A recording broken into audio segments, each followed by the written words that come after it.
مسلک اہل حدیث نہ بیان کرو۔ یہ ہے وہ جبریل جس کے ساتھ رب کی زمین پر سب سے بڑھ کے محبت کرتا ہے تو اہل حدیث کرتا۔ جبریل اللہ کا فرشتہ۔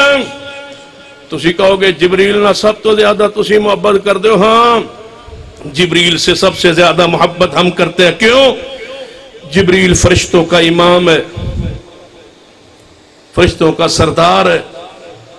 تو جدو آسمان پہ فرشتے نماز پڑھتے ہیں تو ایسے پاؤں ملاتے ہیں، محبوب نے فرمایا ایسے پاؤں جوڑ لو زمین پر جیسے آسمان پہ فرشتے جوڑتے ہیں۔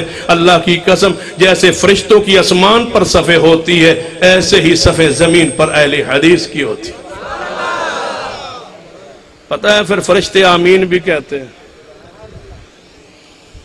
تنزل الملائکہ والروح، فرشتے آمین کہتے ہیں۔ اور لیلۃ القدر کو فرشتے زمین پر ہوتے ہیں جبریل کی قیادت و سیادت میں۔ تنزل الملائکہ والروح کب تک؟ شام سے لے کر طلوع فجر تک، اور فجر کی نماز پڑھ کے جاتے ہیں فرشتے۔ کہاں لکھا ہے؟ اقم الصلاۃ لدلوک الشمس الی غسق اللیل وقرآن الفجر ان قرآن الفجر کان مشہودا۔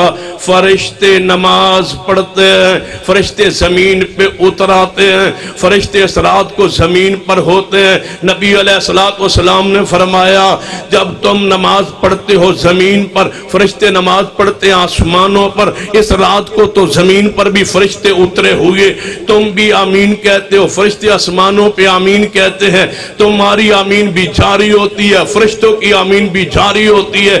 جس کی آمین فرشتوں سے مل گئی اللہ ان کے پچھلے گناہوں کو معاف کر دے گا۔ مجھے کہنے میں کوئی چیز رکاوٹ نہیں ہے، جو رب کے آسمان پر جو عقیدہ نماز کا طریقہ فرشتوں کا جبریل کا ہے، رب کی زمین پر وہی طریقہ اہل حدیث کا ہے۔